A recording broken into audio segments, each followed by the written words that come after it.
এই দেখুন আমার কচু গাছগুলো কি সুন্দর হয়ে গেছে। এইটা লাগানোর ভিডিও আমি আপনাদের সঙ্গে শেয়ার করেছিলাম।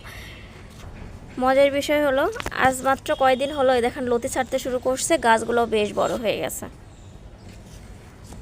এই যে দেখুন, দেখছেন কি সুন্দর লতি ছাড়ছে। আসসালামু আলাইকুম, চলে আসলাম ছাদে।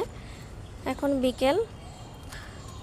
এই যে আমার রাজপুত্তুর ঘাস সাফ করতেছে। এটা মরবি কচুর গাছ, আসলে যত্ন করলেই রতন মেলে।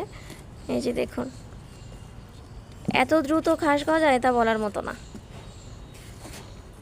বাবা ঘাস পরিষ্কার করতে কেমন লাগছে? ভালো না, কষ্ট। আজকে আমি গাছের গোড়া খুশি এই সারটা দিয়ে দিব।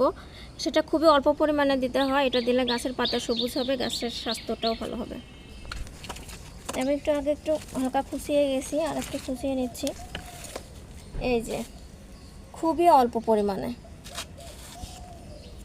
আমার বাগানে যতগুলো গাছ আছে সবগুলোতে এরকম খুব অল্প পরিমাণে দিয়ে দিব।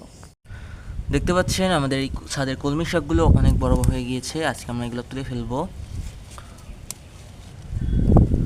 সঙ্গে দেখো আলুর শাকও হয়েছে। হ্যাঁ, এই যে এই সাইডেও আছে।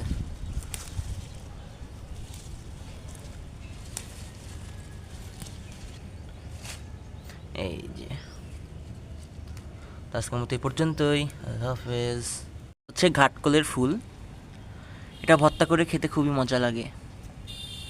কেউ কি এর আগে দেখেছেন? না দেখে থাকলে দেখুন।